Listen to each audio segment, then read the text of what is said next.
الحمد لله وحده والصلاة والسلام على من لا نبي بعده صلى الله عليه وعلى آله وأصحابه الذين أوفوا بعده. أما بعد فقد قال الله تبارك وتعالى في كلامه المجيد والفرقان الحميد. أما بعد فأعوذ بالله من الشيطان الرجيم. بسم الله الرحمن الرحيم. والعصر إن الإنسان لفي خسر إلا الذين آمنوا وعملوا الصالحات وتواصوا بالحق وتواصوا بالصبر. صدق الله العظيم وبلغنا رسوله النبي الكريم ونحن على ذلك لمن الشاهدين والشاكرين والحمد لله رب العالمين. بھائیو، میرے اہل ایمان بھائیوں اور بہنوں، آج اتفاق سے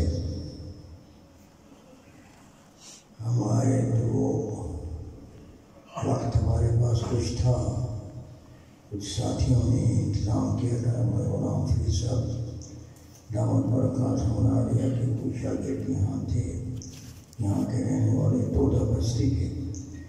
انہوں نے ہمیں رہنمائی کی اور لے گئے وہ راہداری دکھانے کے لیے. یہاں ایک عالیشان جگہ بنی ہوئی تھی، بہت اہتمام تھا، بہت صفائی تھی. جب ہم دیکھنے کے لیے گئے کیا ہے کیا وہاں پر، دیکھا تو کچھ نہیں، خیالی تصورات ہیں، خیالی تصویریں ہیں، اور نہ کوئی مدفون ہے نہ مزار ہے. تو البتہ جہاں کوئی نشانی کی، یہاں پھول تھے، یہاں ایک دو جگہ پر وہ لکھا ہوا اوپر قرآنی آیت ہے اور نیچے اس کا ترجمہ لکھا ہوا ہے ہندی میں بھی اور اس میں بھی. تو اللہ کی تعریف کی ہوئی ہے، رحمان رحیم کریم، یہ سب لکھا ہوا. تو جو ہمیں لے گئے اس کو دکھانے والے اور جگہوں کے جہاں پر ان کے کچھ خیالی تصاویر تھی، دوسرے گروؤں کے، گرو نانک کی بھی خیالی تصویر تھی. تو جو ہماری رہنمائی کر رہا تھا، میں نہیں سمجھ سکتا رہا تھا کہ یہ مسلمان ہے یا سکھ ہے، یا داڑھی اس کی ملی ہوئی تھی. تو مونے سکھ بھی ہوتے ہیں آج کل، تو یا ہندو ہے، لیکن بہرحال وہ ہمیں رہنمائی کر رہا تھا. تو بعد میں اس حضور صلی اللہ علیہ وسلم کا یا قرآن کریم کی آیت کا بھی ترجمہ ہوتا تو ادب سے نام لیتا. اس سے احساس ہوا کہ وہ ہے مسلمان، یہ احساس ہوا. مجھے اندیشہ گزرا کہ ان بھائی وہاں ادیان مذہب کا بھی ایک روشن خیال، لوگوں کا ایک خیال طبقہ ہے کہ بھائی سب دین ایک ہی ہیں، کہیں اسی طرح اس میں اس فتنے میں یہ بھی مبتلا نہ ہو. تو مجھے احساس ہوا کہ شاید توحید کی باتیں سن کر وہ رسالت کی اہمیت اس کی آنکھوں سے اوجھل ہو. میں نے اس سے پوچھا، میں نے ویسے ہی عرض کیا اس سے، میں نے کہا دیکھو توحید ان میں تھی، سکھوں میں ہے، وہ اللہ کو ایک مانتے ہیں اور وہ بزرگوں کی صحبت تھی اس کو، لیکن اس کے بارے میں رسالت پر ایمان کا مجھے پتہ نہیں کہ تھا یا نہیں تھا. اور رسالت پر ایمان نہ ہونے کی وہ توحید بھی بیکار ہے، وہ توحید بھی بیکار ہے، کیونکہ ایمان کے معنی یہی ہے کہ نبی صلی اللہ علیہ وسلم اس وقت اور ہمیشہ پہلے بھی یہی رہی ہے، ایمان کی تعریف یہی ہے کہ کسی نبی کی تقلید میں اللہ کے ہونے کی تصدیق کرے، اگرچہ توحید تک عقلی دلائل سے پہنچے، اس کو فطرت کے اندر وحدانیت نظر آئے،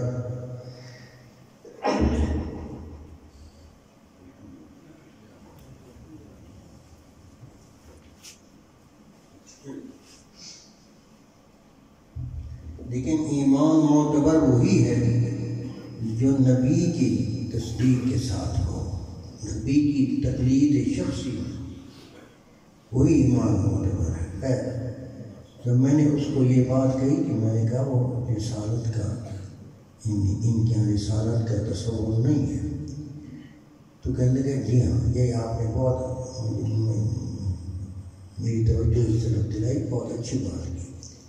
تو میں نے کہا پھر یہ وامی یہ ان چیزوں میں جس کی کوئی حقیقت نہیں ہے تو یہ کیوں اتنی عزت کرتے ہیں؟ کہنے یہ ان کی گروؤں کے ساتھ منسوب ہیں وہ چیزیں، اس کی وجہ سے ان سے محبت کرتے ہیں۔ میں نے کہا جو چیز گرو سے منسوب ہے تو ان کی اپنے گرو سے محبت، ان کی اپنے گروؤں سے محبت، ہم مسلمانوں کی جو محبت اللہ اور اس کے رسول سے ہونی چاہیے وہ بڑھ گئی۔ پہلے تو سمجھ نہیں، تھوڑی دیر کے بعد وہ اس نے ندامت کا احساس کرتے ہوئے کہا یہ ٹھیک ہے۔ میں نے کہا ہمیں اپنے نبی کی اتباع کرنی چاہیے کہ نہیں کرنی چاہیے؟ میں نے کہا پھر یہ دیکھو یہ سکھ داڑھی کیوں رکھتے ہیں؟ ان کی گرو کی تھی، ہم کیوں کٹاتے ہیں؟ اس لیے کہ ہمارے گرو کی تھی۔ کہتے ہیں دعا کریں، اللہ تعالیٰ ڈالنے والا۔ دیکھو بات یہ ہے، اس وقت معاشرہ قابل رحم ہے، قابل ترس ہے، خاص کر جو تبدیلیاں اس وقت آ رہی ہیں، انہوں نے نبی کریم صلی اللہ علیہ وسلم اور آپ کے دین کی حقانیت کو ثبت کر دیا ہے، ثابت کر وحی کی صداقت ہو۔ هو الذی ارسل رسولہ بالہدی ودین الحق لیظہرہ علی الدین کلہ وکفی باللہ شہیدا۔ پوری دنیا کے اندر اس وقت صرف ایک ہی دین ہے جو دین کی حیثیت سے جس کا تذکرہ کیا جا رہا ہے، جس کی تبلیغ ہو رہی ہے، جس کے اندر ہدایت ہے، دن رات گزارنے کا پروگرام ہے، اور کوئی دین ہے ہی نہیں، نہ کتاب ہے نہ کچھ بھی نہیں۔ تو میرے دوست، اور وہ غالب ہو چکا ہے، اس کا غلبہ آ چکا ہے۔ یہ طالبان کی فتح کو معمولی نہ سمجھے، معمولی نہیں ہے۔ یہ انشاءاللہ تعالی اللہ انہیں نظر بد سے بچائے، اختلاف سے بچائے، ابلیسی اغوا سے محفوظ فرمائے۔ اگر اپنے اس موقف پر وہ ڈٹے اور قائم رہ گئے جس پر 20 سال تک رہ گئے، تو دنیا دیکھے گی کہ نبی کریم صلی اللہ علیہ وسلم کے فتن کے زمانے کی جو تکلیفات آئی ہیں، جو آزمائشیں آئی ہیں، جو فتنے آئے ہیں، وہ بھی ہم نے دیکھے، اور جو کامیابیاں آئی ہیں کہ پوری دنیا میں ایک ہی مذہب ہوگا، ایک ہی دین ہوگا۔ یہ رسول اللہ صلی اللہ علیہ وسلم قسم کھا رہا ہے، قسم ہے اللہ کی، اس کے قبضے میں میری، جس کے قبضے میں میری جان ہے۔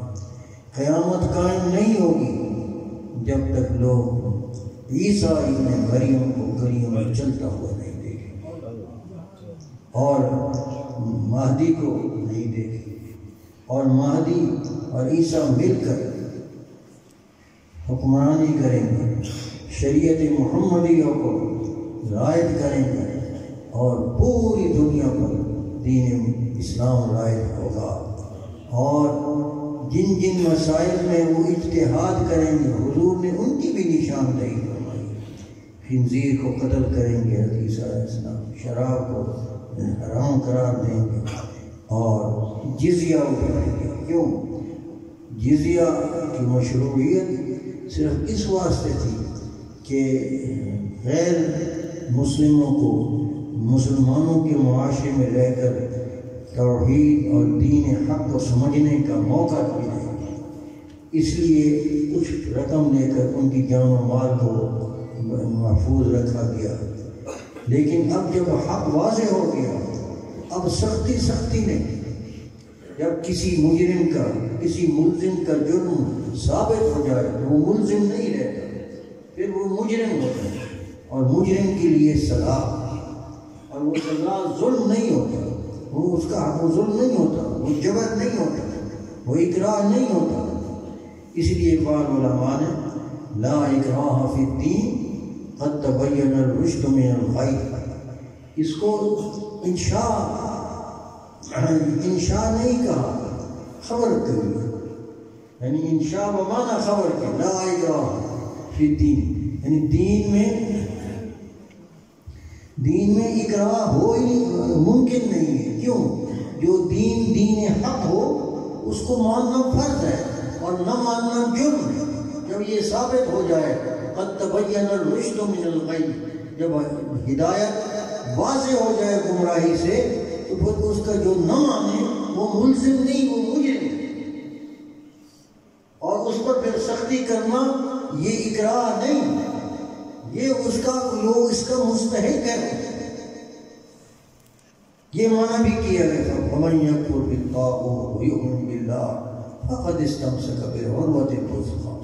تو میرے دوستو، اس وقت حق اگر غالب آ گیا ہے، واضح ہو چکا ہے، تو غیر حق کا انکار کرنا یہ پہلے ہے حق کو ماننے سے۔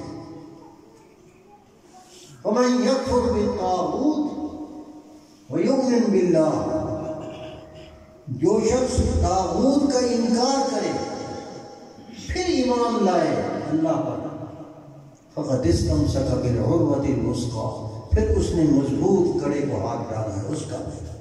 لیکن کفر طاغوت کا انکار کیے بغیر ایمان کا قبول کرنا یہ بے معنی چیز ہے، یہ لا یعنی ہے۔ تو اس لیے اس وقت جو حق غالب ہوا ہے ہمارے لیے ایک موقع ہے، اور دوسرا یہ کہ اب شروع ہو رہا ہے قرآن کی یہ اس آیت پر غور کریں، أَلَمْ تَرَ كَيْفَ ضَرَبَ اللَّهُ مَثَلًا كَلِمَةً طَيِّبَةً كَشَجَرَةٍ طَيِّبَةٍ أَصْلُهَا ثَابِتٌ وَفَرْعُهَا فِي السَّمَاءِ تُؤْتِي أُكُلَهَا كُلَّ حِينٍ بِإِذْنِ رَبِّهَا وَيَضْرِبُ اللَّهُ الْأَمْثَالَ لِلنَّاسِ لَعَلَّهُمْ يَتَفَكَّرُونَ۔ اب یہ کلمہ طیبہ آیا، یہ پھلے گا پھولے گا۔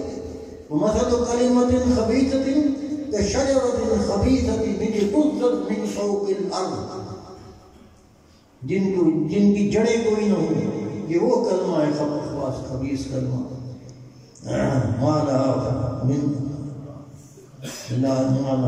قَرَارٍ، من فوق الارض ما لها من قرار۔ انشاءاللہ اللہ ثبات یثبت اللہ الذین آمنوا بالقول الثابت فی الحیات الدنیا وفی الآخرہ ویضل اللہ۔ آپ کو قبول کریں۔ یاد رکھو ایک بدیہی بات، میں آپ سے ایک سوال کرتا ہوں، قرآن اللہ کا کلام ہے کہ نہیں؟ دل سے کہتے ہو؟ آسمان سے نازل ہوا ہے کہ نہیں؟ جو اللہ کی طرف سے حضور صلی اللہ علیہ وسلم کو قلب پر نازل ہوا ہے، اور اسی طرح موجود ہے جس طرح تھا، اور جو کچھ پڑھایا جا رہا ہے سکولوں اور کالجوں میں وہ آدمیوں کا کلام ہے یا خدا کا کلام؟ ترجیح کس کو ہونی چاہیے؟ ہم کس کو دے دیں؟ کس کو دے دیں؟ اور واضح حضور صلی اللہ علیہ وسلم فرماتے ہیں کہ میں بھیجا گیا ہوں تعلیم اور تربیت کے لیے، انما بعثت معلما وانما بعثت لاتمم مکارم الاخلاق، میں بھیجا اس لیے کیا ہوں کہ میں تعلیم اور تعلم اور دوں اور تربیت کروں، اخلاق کو اس کے اعلیٰ معیار پر پہنچاؤں، مکارم اخلاق کو اوپری سطح پر پہنچ لے کر جاؤں۔ اور صحابہ جو جماعت آپ کو ملی اسلام لانے سے پہلے، صلاحیتیں ان میں اگرچہ تھیں لیکن کس گراوٹ میں وہ گرے ہوئے تھے۔ ہمارے پاس وہ فصاحت اور بلاغت نہیں کہ ہم ان کا ذکر کریں، اور کرنا بھی نہیں ضرورت، لیکن جب حضور صلی اللہ علیہ وسلم کی خدمت میں آئے تو کس درجے پر پہنچ گئے، کس درجے پر پہنچ گئے کہ افضل کیا ہے خلاصۃ العرب العربا وخیر الخلائق بعد الانبیاء، انبیاء کے بعد بہترین جماعت جس کو اللہ نے کھڑا ہی اس لیے کیا، یہ پہلی جماعت ہے۔ انبیاء کے علاوہ کسی جماعت کے ذمے امر بالمعروف و نہی عن المنکر کا کام قرآن و حدیث میں ثابت نہیں ہوتا، انبیاء آتے تھے۔ جماعت کے ذمے کس کے ثابت ہے؟ جو انبیاء کی جماعت نہ ہوگی۔ کنتم خیر امۃ اخرجت للناس تأمرون بالمعروف وتنہون عن المنکر وتؤمنون باللہ۔ تو گویا نبی اکرم صلی اللہ علیہ وسلم جس مشن کے کو لے کر آئے تھے، آپ اس میں کامیاب ہوئے، اور کتنے کامیاب ہوئے، کتنے کامیاب۔ اگر تقابل کی نظر سے دیکھا جائے، جو کارکردگی انبیاء کی تھی دوسرے 1,23,999 یا کم و بیش جتنے بھی تھے سوائے حضور کے، ان سب کو ایک پلڑے میں رکھو، اور حضور صلی اللہ علیہ وسلم کی کاروائی کو ایک پلڑے میں رکھو، نتیجہ دیکھ لو۔ حضور خود فرماتے ہیں نتیجہ قیامت میں نکلے گا۔ کس طرح نکلے گا؟ کس نبی کی امت کہ کتنے افراد جنتی بنے ہیں، یہ کہ نبی کی کامیابی ہے۔ تو قیامت کے دن حضور فرماتے ہیں 120 صفحے میں جنتیوں کی، 120 جنتیوں کی صفحے ہوں گی، اور یہ تمام انبیاء کی محنت کا ثمرہ ہوگا یہ لوگ۔ اور حضور صلی اللہ علیہ وسلم فرماتے ہیں ان میں سے 40 صفحے دوسرے انبیاء کی ہوں گی، ہر نبی کی صف علیحدہ ہوگی، 40 صفحے دوسرے انبیاء کی ہوں گی۔ میری امت کی صفحے 120 80 ہوں گی، آپ کے اکیلے کی 80 اور دوسروں کی، اور مدت آپ کو تبلیغ کی کتنی ملی ہے؟ 23 برس پڑھانے کے لیے، اور اس 23 برس میں پڑھایا بھی ہے، سکھایا بھی ہے، عمل بھی کرایا ہے، امتحان بھی لیا ہے، اور امتحان دلوایا بھی ہے، اور سمجھ بھی لی ہے۔ کس سے؟ اللہ سے۔ اولئک الذین امتحن اللہ قلوبهم للتقوی لہم مغفرۃ واجر عظیم۔ کتنا بڑا کام ہے 23 برس۔ سوال یہ پیدا ہوتا ہے اس 23 برس میں پڑھا، دیکھو استاد جو ہم کہتے ہیں تعلیم اور مدرسہ کے لیے 4 چیزیں ضروری ہوتی ہیں۔ استاد کا ہونا ضروری ہے، شاگرد کا ہونا ضروری ہے، اور جس جگہ بیٹھ کے پڑھائی ہو اطمینان کی جگہ بھی ہے، اور جس کو واسطہ بنایا جائے تعلیم اور کتاب بھی ہو۔ یہ 4 چیزیں ہوتی ہیں تو مدرسہ مکمل ہوتا ہے۔ استاد، شاگرد، کلاس، یہ جگہ، اور پھر کتاب۔ استاد حضرت محمد کریم علیہ السلام، شاگرد صحابہ کرام، کتاب کیا تھی؟ قرآن۔ کوئی اور کتاب تھی؟ نہیں، کوئی۔ تو ایک ہی کتاب پڑھائی، اور مدت کتنی؟ 23 برس 23 برس آپ نے تعلیم دی اور دنیا کے اندر ایک بے نظیر معاشرہ قائم کیا۔ پوری دنیا کی تاریخ دے جس طرح اللہ نے، میں نے جو آپ کے سامنے کی سورت پڑھی ہے والعصر، زمانے کی قسم کھائی ہے، وہ دعوت دی ہے اللہ نے، زمانے کے حالات کو دیکھ لو، ماضی کو پرکھ لو، کتابیں دیکھو، قوموں کے احوال دیکھو، ان کا انجام دیکھو، ان کے اعمال دیکھو، پڑھو، تو جس نتیجے پر پہنچو گے تو وہ نتیجہ میں بتا دیتا ہوں۔ اللہ فرماتے ہیں وہ نتیجہ میں بتا دیتا ہوں، ان الانسان لفی خسر، انسان گھاٹے میں جا رہا ہے، انسان گھاٹے میں جا رہا ہے، نقصان میں جا رہا ہے۔ نکلنا چاہتے ہو تو 4 طبقے بچے، 4 قسم کے لوگ بچے ہیں اس نقصان سے، ان میں شامل ہیں الا الذین آمنوا، یا ایک ہی طبقہ ہے جس کی 4 صفات ہیں، الا الذین آمنوا، جو ایمان لائے، ایمان لانے کے بعد اعمال صالح کیے، اس سے ان کی اصلاح ہوئی، جب اصلاح ہو گئی تو اب انہوں نے دوسروں کی فکر کی، اپنے ہم جنسوں کی فکر کی، وتواصوا بالحق، ایک دوسرے کو اسی کی حق بات کی پر چلنے کی وصیت کرتے رہے۔ اور یہ علماء یہ جلسے جو آ رہے کس لیے ہے؟ وتواصوا بالصبر، اور اس حق بات کو پھیلانے میں اگر کوئی مشکل پیش آئے، عمل کرتے ہوئے تھکاوٹ ہو، زور لگے، مال خرچ ہو، وقت خرچ ہو، یا رکاوٹیں آئیں معاشرے کی، اپنوں کی، غیروں کی، تانے سہنے پڑیں، جنگیں لڑنی پڑیں، لڑو، کیوں نقصان نہیں ہے۔ اللہ کے راستے میں اصلی نقصان سے بچنے کے لیے، اصلی نقصان کے بچنے کے لیے قربانی دینا یہ تقاضا ہے فطرت کا، تو کرو، جو کر گیا وہ بچ گیا، اپنے نقصان سے وہ بچ گیا۔ زمانے کو دیکھ لو، عاد و ثمود کی کہانیاں پڑھ لو، بنی یہود کی پڑھ لو، اپنا حال دیکھ لو، سب کچھ ہونے کے باوجود قرآن ہمارے پاس ہے، نبی کی سنت ہمارے پاس، نبی کی سیرت ہمارے پاس، اللہ کا وعدہ ہمارے پاس، اللہ نے وعدہ فرمایا، ہمیں قرآن حکیم میں بتایا، وَلَقَدْ كَتَبْنَا فِي الزَّبُورِ مِن بَعْدِ الذِّكْرِ أَنَّ الْأَرْضَ يَرِثُهَا عِبَادِيَ الصَّالِحُونَ،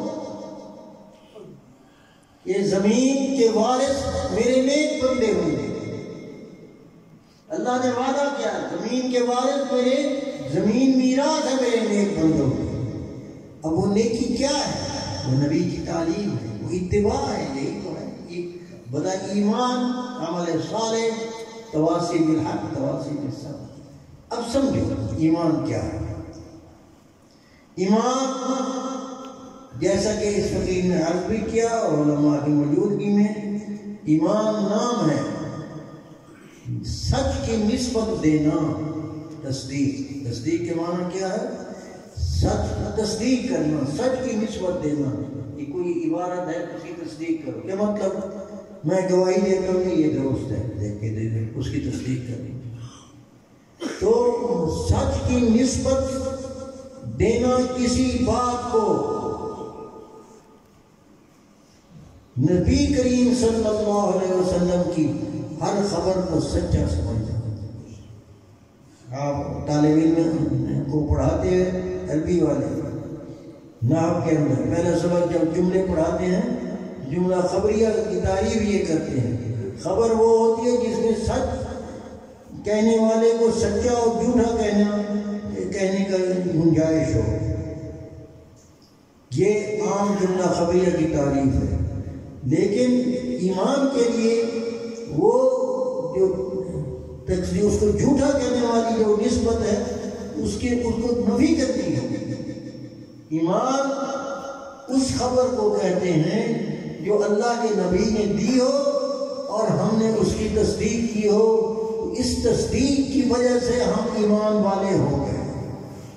نبی کی خبر، جو حق کی بات ہو تصدیق، یہ ایمان ہے۔ عمل صالح کیا ہے؟ عمل صالح 3 چیزوں کا نام ہے یاد۔ عمل اچھا بھی ہوتا ہے، برا بھی ہوتا ہے۔ صالح کون سا ہے؟ جس کو اللہ صالح کہہ رہے ہیں، ان میں 3 چیزیں۔ ایک تو یہ ہے کہ ایمان ہو پھر عمل مقبول ہوتا ہے۔ ایمان نہ ہو تو عمل صالح نہیں بنتا۔ جتنی خیرات کر لو دنیا میں کوئی تھوڑا بہت فائدہ ہو جائے گا، مومن نہیں کہنا ہو۔ کفار شاید ہم سے زیادہ خیرات کر رہے ہیں اپنے مذہب کے لیے، ہو سکتا ہے کرتے ہیں۔ ایمان کے ساتھ یعنی نبی کی تصدیق کے بعد جو نیک عمل کیا جائے تو ایمان ہو تو پھر وہ وزن کیا جائے گا، اور جن کی ایمان نہیں ہوگا فلا نقیم لهم یوم القیامت وزنا، اس کا کوئی وزن نہیں کیا جائے گا۔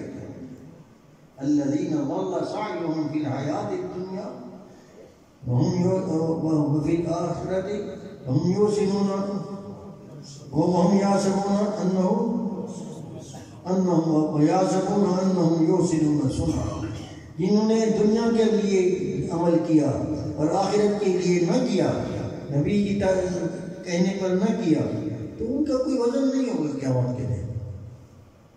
تو ایمان کے ساتھ اچھا عمل کرے ایک۔ دوسرا اس عمل کے اندر وہ یہ ہو کہ عمل نبی کے طریقے کے مطابق، عمل نبی کی سنت کے جو نبی نے طریقہ بتلایا ہے عمل کا وہی طریقہ ہو۔ جو نبی نے نہیں بتلایا تو پھر وہ مقبول نہیں۔ مثال یہ دیتے ہیں کہ فجر کی نماز کی 2 سنتیں، 2 فرض ہیں جماعت کے اندر، لیکن فجر کا وقت ہوتا ہے، سکون کا وقت ہوتا ہے، اس وقت اللہ کے ساتھ تعلق بندے کا زیادہ قوی ہوتا ہے، جی چاہا کہ 2 کی بجائے 4 رکعتیں پڑھتے ہیں، امام پڑھا دے تو ثواب زیادہ ہو۔ قرآن ہی پڑھا ہے، نماز ہو جائے گی؟ اس نے زیادہ تو کچھ نہیں کی۔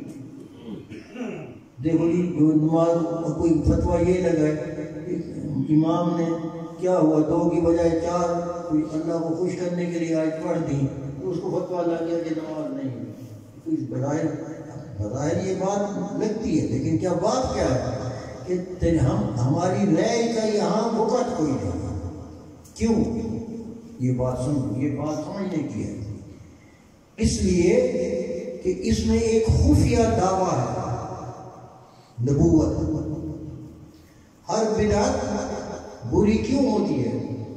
بدعت میں اس کو علمی زبان میں کہتے ہیں کہ استدراک علی النبوہ ہے، کہ نبی بھول گئے تھے یہ بات بتانا کہ 2 کی بجائے 4 بھی فرض پڑھے جا سکتے ہیں۔ یہ میری ایجاد بندہ ہے کہ میں کہہ رہا ہوں کہ آج میں 4 پڑھ لوں، یہ دعویٰ چھپا ہوا ہے۔ اس لیے یہ بدعت ہے، اور بدعت اسی کو کہتے ہیں جو نبی کے بتلائے ہوئے طریقے کے خلاف ہو، اور میں اس میں ثواب کو شامل کر رہا ہوں، گناہ اور ثواب، اور جو نہ کرے اس کو گناہ گار سمجھ رہا ہوں، یہ بدعت ہوتی ہے۔ تو مسنون طریقے سے جس عمل کا جو طریقہ اللہ کے نبی نے بتایا اس کے طریقے کے مطابق ہو، اس طریقے کے مطابق ہو تو عمل مسنون ہے۔ ایمان کے ساتھ ہو، پہلے ایمان ہو پھر عمل کیا جائے، وزن ہے۔ اور تیسری چیز نیت۔ نیت کیا ہے؟ ایمان بھی تھا کہ ابھی حضور کے طریقے کے مطابق مسنون طریقے سے کیا، لیکن نیت دکھاوے کی تھی، ریا تھا، کسی دوسرے مقصد کو حاصل کرنے کے لیے تھا، وہ عمل صالح۔ عمل صالح کے لیے یہ ہے کہ عمل کیا جائے صرف اللہ کی خوشنودی کے لیے۔ اب 3 چیزیں آئیں۔ کوئی عمل کرنا چاہیں آپ دیکھیں میرا ایمان ہے، نبی نے یہ طریقہ بتایا ہے، جو طریقہ بتایا ہے اس کے مطابق عمل کر رہا ہوں۔ اور تیسرا یہ کہ کس کو خوش کرنے کے لیے، اللہ کو خوش کرنے کے لیے. یہ تین جب شرطیں کسی عمل میں آ جائیں تو وہ عمل صالح ہے. اب ایمان اور عمل صالح کرنے کے لیے یہ کرے دو آدمی وہ گھاٹے سے بچ جائے گا. نبی کے طریقے پر چلے، خوش کرنا اللہ کو مقصود ہو آخرت کمانے کے لیے، اور تیسرا نبی کے طریقے پر وہ عمل کیا گیا ہو، اور پہلے ایمان بھی ہو اللہ پر، اللہ کی توحید پر، جب ہی آگے عمل بدل میں جائے گا. اگر توحید نہیں تو کچھ بھی نہیں. توحید بھی ہے، رضا الہی مقصود نہیں، کچھ بھی نہیں. اور اگر طریقہ نبی کے بتائے ہوئے طریقے کے خلاف ہے تو کچھ بھی نہیں. اگر یہ تینوں شرطیں موجود ہیں تو آپ ایمان والے بھی ہیں، عمل صالح بھی آپ نے کر لیا. یہ دو صفتیں جو نقصان سے بچانے والی ہو. اب آپ پر جب آپ کو اللہ نے ہدایت دے دی اور عمل صالح کی توفیق بھی دے دی، تو اب آپ سے اللہ تقاضا کرتا ہے کہ اب آپ اس نیکی کو، تو اللہ کی نعمت آپ کو ملی ہے، اس کو آگے دوسروں کو بھی بتاؤ، بچوں کو بھی سکھاؤ، جو کچھ آپ کے ملازموں کو بھی بتاؤ، گھر والوں کو بھی بتاؤ، معاشرے والوں کو بھی بتاؤ، دوستوں کو بھی بتاؤ. کھلے بندوں کرو، کھلے بندوں. اس میں ریا نہیں، ریا اندر ہے. نیت میں فساد نہ ہو، پھر عمل ظاہری کرو، کوئی حق نہیں. بلکہ حق ظاہر کیسے ہو؟ اسلام کی شوقت ظاہر کرنے کے لیے کرو، کوئی حق نہیں. یہ پھر جب دوسروں کے لیے کرو گے تو تواصی بالحق ہو جائے گا. پھر کبھی تکلیف آئے گی، ہو سکتا ہے آپ کا وقت خرچ ہو، یقیناً مال خرچ ہو، یقیناً ہو سکتا ہے کسی کو برا لگے اور وہ برائی کے اندر کوئی جوابی کارروائی بھی کر سکے، آپ کو تکلیف ہو. یہ چیزیں برداشت کرنے، اس پر صبر کرنے کی تلقین کرنا، یہ بھی تین تھی. یہ چار چیزیں جب ملیں گی، چار باتیں، تو وہ ازلی خسارے سے، نقصان سے بچیں گے، وگرنہ اس کی زد میں آئیں گے. اللہ ہم سب کی حفاظت فرمائے، اللہ تعالیٰ ہماری حفاظت فرمائے اور ہمیں نیک کاموں کی توفیق عطا فرمائے. اپنی زندگی کچھ دن کے لیے، یہ مجاہدہ صرف اس دنیا کے اندر ہے، جس کافی ہم گزار چکے ہیں، تھوڑا وقت رہ گیا ہے، لیکن جب بھی توفیق ہو جائے گی، ماضی اللہ تعالیٰ غفور رحیم ہے.